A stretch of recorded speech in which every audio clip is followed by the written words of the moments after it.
Welcome back, everyone, to the Deep Dive. So today we're diving into something I know you're all really interested in, Canada's immigration policies. Yeah, it's a hot topic. For sure. So to help us with this, we've got this recent interview with Marc Miller. Canada's Minister of Immigration, Refugees, and Citizenship. Yeah, exactly, from EAWAZ Radio and TV. And, you know, it was a pretty candid interview. Definitely offered some insights into, how he's approaching these really complex issues. Yeah, so right away, Miller makes it clear he's taking a firm stance. He's basically saying, if you're in Canada without authorization, Right. go home. Yeah, pretty strong message. What do you think the implications of that are? Well, I think, on the one hand, it signals this commitment to, enforcing the laws and managing expectations. Right. But then on the other hand, it does raise questions. Like, how's that going to actually work? Yeah, exactly. Like, how is this going to be implemented, and what does it mean for those who might be seeking a path to regularization? Right. So, yeah, a lot of questions there. Yeah, definitely. And then he also mentions these promises that were made to those who came to Canada. Right. Especially, those who might have been misled by, certain actors. Yeah, unscrupulous actors. Yeah, so it seems like he's trying to balance that tough stance with a sense of fairness. Yeah, for sure. I mean, it really brings in that human element to the policy. These aren't just numbers we're talking about. Yeah. These are real people. Yeah, and their aspirations. Absolutely. And one of the things that really surprised me in the interview was this whole thing about Ontario's reliance on international student fees. Oh, yeah. He actually said that the province's books have been balanced on the backs of international students. Yeah, it's a very powerful image. Yeah. What are your thoughts on that? Well, it sounds to me like they're really reliant on. Yeah, it definitely raises concerns about, the sustainability of this model. If Ontario's budget is so dependent on international student fees, Yeah. What happens if those numbers drop? Right. Or if something changes in the, global market. Yeah. Are there other funding mechanisms in place? It's a little concerning. Yeah, it definitely is. And, that kind of ties into his call for, increased oversight. Yeah? Especially when it comes to, these institutions that might be taking advantage of international students. Yeah, potentially exploiting them. Yeah, and he even admitted that maybe there was some misplaced trust in the past. That's a big statement. Yeah, it is. It really underscores the need to protect those students, to make sure that, the system is fair and ethical. Right. Exploitation can take many forms, right? Like what? Well, inflated tuition fees, substandard living conditions. Right. So, yeah, oversight is key. So then there's this elephant in the room, Canada's housing crisis. Yeah, I can't really talk about Canada without talking about the housing crisis. Pretty much. And Miller acknowledges that, and he seems to think that the government has a role to play. But how does immigration fit into all this? Well, it's complicated. Especially with the population growth targets. It's not the only factor, of course. Right. Supply chains, interest rates, zoning regulations. All of that. But yeah, immigration contributes to the demand, for sure. And then he mentioned this plan to stabilize population growth. And he even suggested that maybe there would be a drop in the third year. Wow. Okay. And he kind of linked that to easing pressure on the housing market. Interesting. What do you think? Is that even viable? Well, I mean, adjusting those immigration levels is one way to manage population growth for sure. But you have to think about what that means for the economy. Yeah. Reducing immigration too much, too quickly, could lead to labor shortages. Especially in those sectors that are already struggling. Exactly. It's a tough balance. Yeah, for sure. And then another thing that he talked about that I thought was really interesting was his frustration with the opposition blocking asylum reforms. Oh, yeah, that was a bit heated. It was. And he even hinted at taking action, potentially like bypassing Parliament. Wow. It was a pretty big deal. It is. It suggests that there's a real tension there. Definitely. I mean, the asylum system is such a sensitive area and politically charged. Yeah, how do you balance compassion with, managing the resources? Right, and deterring those unfounded claims. Yeah, and he didn't hold back on criticizing the opposition leader. No, he didn't. He basically accused him of making all these promises. Yeah, that he can't keep. About immigration. Yeah, it's definitely become a political battleground. It has. Which is a shame because, it's such a complex issue. Yeah. And reducing it to slogans doesn't really help anyone. No, it doesn't. It just kind of muddies the waters. Throughout the interview, he kept talking about this ecosystem of immigration. Yeah. What does he mean by that? Well, I think he's trying to get at this idea that it's not just about numbers, right? Right. It's about creating the conditions for newcomers to succeed. So it's not just bringing people in. Right. It's about making sure they can integrate. And that benefits everybody. Exactly. So that includes like Access to language training, Right. employment opportunities, affordable housing. It's like the whole picture. Yeah, the whole ecosystem. So this ecosystem idea, what are some of the challenges Canada faces in creating that kind of balanced, thriving environment? Well, I mean, just managing the sheer scale of immigration. Yeah. Canada has one of the highest per capita rates in the world. It's true. And that puts a strain on, housing, healthcare, social services. Right, all of those things. It's tough. Yeah. And specifically within this ecosystem idea, Mm-hmm. he mentioned job creation Yeah, as being really crucial. for sure. How does Canada's immigration policy try to address that? Well, they have a few programs. One you might have heard of is the Express Entry System, Oh, yeah. which basically ranks potential immigrants based on a points system. Okay, and what goes into that? So it's things like education, work experience, language proficiency, age. So you get points for all those things. Yeah, and then it's supposed to identify those who are most likely to succeed. Yeah. Economically. Exactly, and contribute to the labor market. So it's kind of like a competition. Yeah, you could say You it. get the highest points. But how does that work with all the different needs across Canada? Right, well, that's where the provincial nominee program comes in, the PNP. Okay, so the provinces can... Yeah, they can nominate people based on what they need. Specifics So there. it's tailored to... Yeah, their labor market, their economy, their what they need. Makes sense. Yeah, and that helps address those regional disparities too. Mm-hmm. Now, what about refugees and asylum seekers? Yeah, that's a big part of the ecosystem too. How does that fit in? So Canada has this long tradition of offering refuge to those fleeing, persecution or violence. Right.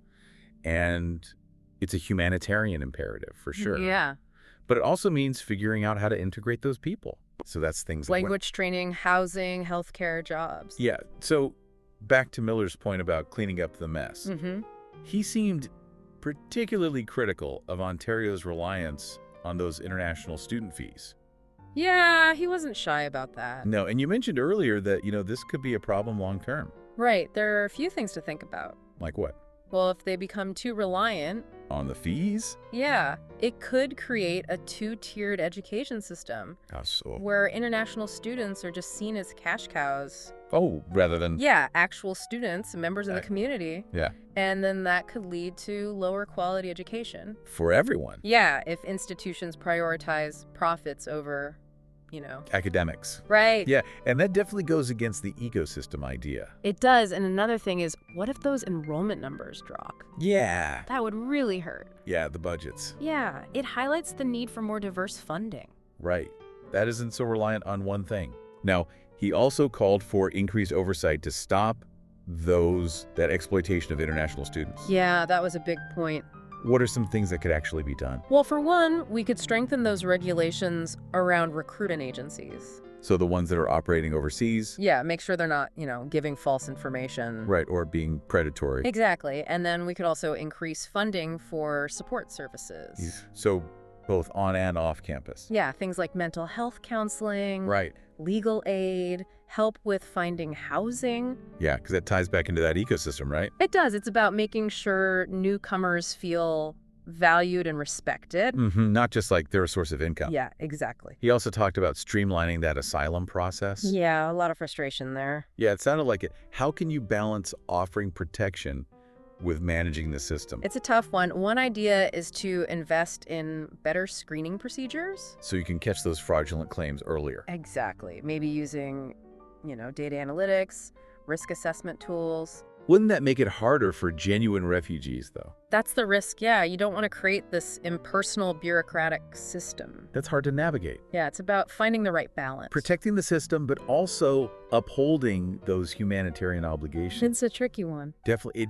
really emphasizes that these decisions, these policies, affect real people. They do. It's not just theoretical. Hopes and dreams. Absolutely. And something else that he mentioned that I thought was interesting was the challenge of getting credentials recognized. Oh, yeah. Huge problem. So skilled immigrants coming to Canada. You spend years, building your career. Right. Then you get here and it's like, starting over. That's got to be so demoralizing. It is. It really is. I talked to this woman who was a surgeon in her home country. Wow. And she had to work as a cashier for years. Before they would recognize her credentials? Yeah, such a waste. Really is. For her and for Canada. Yeah. It's an economic issue, too. Right. We need those skilled workers. So what can be done about it? Well, one thing would be to have a more centralized system. For credential assessment? Yeah, because right now it's all over the place. Depending on the profession, the province. Yeah, it's a mess. And I bet technology could play a role there, too. Oh, for sure. Digital platforms, sharing information,